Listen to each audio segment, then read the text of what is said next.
Hello ಸ್ನೇಹಿತರೆ, welcome back to my channel. ಇವತ್ತು ನಾನು ಸ್ವೀಟ್ ಕಾರ್ನ್ ರೈಸ್ ಮಾಡ್ತಾಯಿದ್ದೀನಿ. ಮೊದಲಿಗೆ ನಾನಿಲ್ಲಿ ಒಂದು ಪ್ಯಾನ್ಗೆ ಒಂದು ದೊಡ್ಡ ಟೇಬಲ್ ಸ್ಪೂನ್ ಆಯಿಲ್ ಹಾಕ್ಕೊಂಡಿದ್ದೀನಿ. ಹಾಗೆ ಒಂದು ಚೂರು ಜೀರಿಗೆ ಹಾಕ್ಕೊಂಡಿದ್ದೀನಿ. ಹಾಗೆ ನಾನಿವಾಗ ಒಂದು 4-5 ಬೆಳ್ಳುಳ್ಳಿನ ಸಣ್ಣಗೆ ಜಜ್ಜಿ ಇಲ್ಲಿ ಸೇರಿಸ್ಕೊಂಡಿದ್ದೀನಿ. ಇದನ್ನು ಸ್ವಲ್ಪ ಹೀಗೆ ಫ್ರೈ ಮಾಡ್ಕೊಳ್ತೀನಿ. ಹಾಗೆ ನಾನಿಲ್ಲಿ ಒಂದು 2 ಹಸಿಮೆಣಸಿನ್ಕಾಯಿನ ಸಣ್ಣ ಕಟ್ ಮಾಡಿ ಇಲ್ಲಿ ಸೇರಿಸ್ಕೊಳ್ತಾ ಇದ್ದೀನಿ. ಇದನ್ನು ಅಷ್ಟೇ ಸ್ವಲ್ಪ ಹೀಗೆ ಮಿಕ್ಸ್ ಮಾಡ್ಕೊಳ್ತಾ ಇದ್ದೀನಿ. ಹಾಗೆ ನಾನಿಲ್ಲಿ 2 ಆನಿಯನ್ನ ಸಣ್ಣ ಕಟ್ ಮಾಡಿ ಇಲ್ಲಿ ಸೇರಿಸ್ಕೊಳ್ತಾ ಇದ್ದೀನಿ. ಇದನ್ನು ಅಷ್ಟೇ ಒಂದು 2 ನಿಮಿಷ ಚೆನ್ನಾಗಿ ಫ್ರೈ ಮಾಡ್ಕೊಳ್ಬೇಕು. ಇಲ್ಲಿ ಚೆನ್ನಾಗಿದ್ದು ಫ್ರೈ ಆದಮೇಲೆ ಸ್ವೀಟ್ ಕಾರ್ನ್ನ ನಾನಿಲ್ಲಿ ಒಂದು ತೊಗೊಂಡಿದ್ದೀನಿ, ಅದನ್ನು ಬಿಡಿಸ್ಕೊಂಡು ಇವಾಗ ಇಲ್ಲಿ ಸೇರಿಸ್ಕೊಳ್ತಾ ಇದ್ದೀನಿ. ಇದನ್ನು ಅಷ್ಟೇ ಒಂದು 2 ನಿಮಿಷ ಚೆನ್ನಾಗಿ ಫ್ರೈ ಮಾಡ್ಕೊಳ್ಬೇಕು. ಇದನ್ನು ಇವಾಗ ಚೆನ್ನಾಗಿ ಫ್ರೈ ಮಾಡ್ಕೊಂಡಿದ್ದೀನಿ. ಇದು ಚೆನ್ನಾಗಿ ಫ್ರೈ ಆದಮೇಲೆ ನಾನೀಗ ಒಂದು ಸಣ್ಣ ಕ್ಯಾರೆಟು ಹಾಗೆ ಒಂದು ಸ್ವಲ್ಪ ಕ್ಯಾಪ್ಸಿಕಮ್ಮನ್ನು ಸಣ್ಣ ಕಟ್ ಮಾಡಿ ಇಲ್ಲಿ ಸೇರಿಸ್ಕೊಂಡಿದ್ದೀನಿ.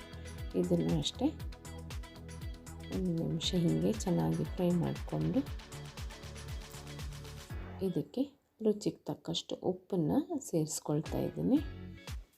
ಇದನ್ನು ಇವಾಗ ಚೆನ್ನಾಗಿ ಮಿಕ್ಸ್ ಮಾಡ್ಕೊಳ್ತೀನಿ. ಇದನ್ನು ಚೆನ್ನಾಗಿ ಮಿಕ್ಸ್ ಮಾಡ್ಕೊಂಡ್ಮೇಲೆ ನಾನಿಲ್ಲಿ ಇಬ್ಬರಿಗೆ ಆಗುವಷ್ಟು ಇದನ್ನು ಮಾಡ್ತಾಯಿರೋದು. ಇಲ್ಲಿ 1 ಕಪ್ ಆಗೋಷ್ಟು ರೈಸನ್ನ ತೊಗೊಂಡಿದ್ದೀನಿ. ಇಬ್ಬರಿಗೆ ಸಾಕಾಗುತ್ತೆ ಇದು. ಇದನ್ನ ಇವಾಗ ಚೆನ್ನಾಗಿ ಮಿಕ್ಸ್ ಮಾಡ್ಕೊಳ್ತೀನಿ. ತುಂಬಾ ಚೆನ್ನಾಗಿರುತ್ತೆ ಮತ್ತು ತುಂಬ ಸಿಂಪಲ್ ಅಲ್ವ, ಈಸಿಯಾಗಿ ಮಾಡ್ಕೊಳ್ಬೋದು. ಮಕ್ಕಳಿಗಂತೂ ತುಂಬಾ ಇಷ್ಟ ಆಗುತ್ತೆ. ಹಾಗೆ ನಮಗೆ ಬೆಳಗಿನ ಟೈಮಲ್ಲಿ ಗಡಿಬಿಡಿ ಇರ್ತೀವಲ್ವ, ಬೇಗನೆ ಮಕ್ಕಳಿಗೆ ಏನಾದರೂ ತಿಂಡಿನ ಅಥವಾ ಬಾಕ್ಸಿ ಮಾಡ್ಕೊಳ್ಬೋದು. ಇಲ್ಲಿ ನಾನು ಬಿರಿಯಾನಿ ಪೌಡ್ರನ್ನ ಒಂದು ಅರ್ಧ ಸ್ಪೂನ್ ಆಗುವಷ್ಟು ಹಾಕ್ಕೊಂಡಿದ್ದೀನಿ. ಇಲ್ಲ ಅಂದರೆ ಚಿಕನ್ ಮಸಾಲ ಪೌಡ್ರು ಏನಾದರೂ ಫ್ಲೇವರ್ಗೋಸ್ಕರ ಅದು ಹಾಕಿರೋದು. ಹಾಗೆ ನಾನಿಲ್ಲಿ ಪೆಪ್ಪರ್ನ ಒಂದು ಸ್ವಲ್ಪ ಪೆಪ್ಪರ್ ಪೌಡ್ರನ್ನು ಹಾಕ್ಕೊಂಡಿದ್ದೀನಿ. ಲಾಸ್ಟಲ್ಲಿ ಸ್ವಲ್ಪ ಕೊತ್ತಂಬರಿ ಸೊಪ್ಪನ್ನು ಸಹ ಸೇರಿಸ್ಕೊಂಡಿದ್ದೀನಿ. ಇಷ್ಟು ಬೇಗನೆ ರೆಡಿ ಆಗೋಯ್ತಿದ್ದು, ಎಷ್ಟು ಈಸಿಯಾಗಿಯೂ ಆಗುತ್ತೆ. ಸಿಂಪಲ್ಲಾಗಿ ಬೇಗನೆ ಮಾಡ್ಕೊಳ್ಬೋದು. ಇದನ್ನು ನಾನಿವಾಗ ಸರ್ವಿಂಗ್ ಬೌಲ್ಗೆ ಹಾಕ್ಕೊಳ್ತಾ ಇದ್ದೀನಿ.